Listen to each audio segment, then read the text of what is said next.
It's my feel-good breakfast show. Welcome back. It is your Feel Good Breakfast show, Expresso on SABC3 on this Monday morning. And right now, I should be saying molweni mawetu, because if you find yourself frustrated at the lack of a pure lesiXhosa newspaper in society, then UCT graduate Unathi Kondile launched his own paper in 2012 titled lesiXhosa to fill the gap. And earlier on this year, Unathi relaunched the paper under independent newspapers titled solezwe lesiXhosa. Now, the newspaper has become successful among Xhosa speakers, and Unathi has received international recognition for his efforts to preserve his beloved language. And he joins us this morning to tell us about this success story and what drives him to keep him going and, of course, preserving the language of his Xhosa. Very, very good. Good to have you here. So take me through this. I mean, let's first take a look at this morning's isolezwe and some of the stories making headlines. Yeah, this is today's one. Ngomvulo kwekhala, July.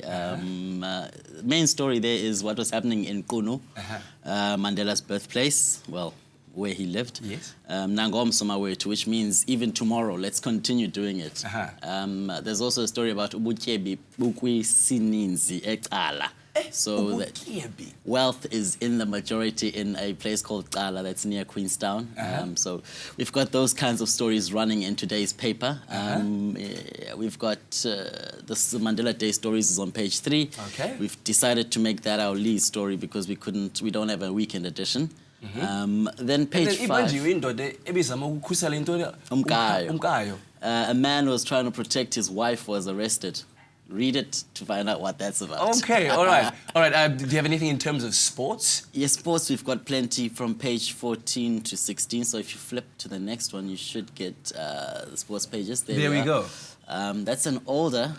But like you say, you cover the sports as well. Yes. But what I understand is that when you started off isigidimi samaXhosa, which is the precursor to isolezwe, that was by mistake. How does something like that happen by mistake? It happens when you're trying to do your PhD in media studies. You're sort of looking at how to transform the media using indigenous languages. Okay. So I looked at all these papers from previous years which were done in lesiXhosa and realized, well, there's a gap. These things don't exist anymore. And I just did a test edition of this newspaper, isigidimi. And after that test, there was a bit of a demand. Decided to rerun it again and see how it goes, and it just continued. And it's been continuing to great magnitude. You're running 60,000 copies. It continues to grow. You've, like we said earlier on, received international recognition. But what is the actual impact that you've seen made on the community as a result of isolezwe?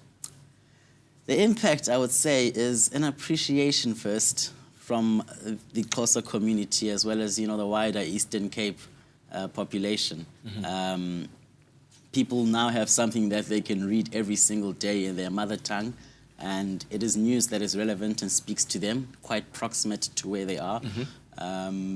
So I think that impact is that people are now having sources of references. Kids are reading a newspaper in their own language in the schools around the Eastern Cape. We're seeing that happening there. And that's a beautiful thing, because our kids can now learn to appreciate our indigenous languages as we continue to be proudly South African. It would be very interesting to see just how many people are actually literate in their own home language. But in fact, join us, of course, a bit later on, because Unathi is going to be chatting to us again about the importance of language and the preserving of culture in our modern day society. Right now, let's find out what else is coming up from Zoe.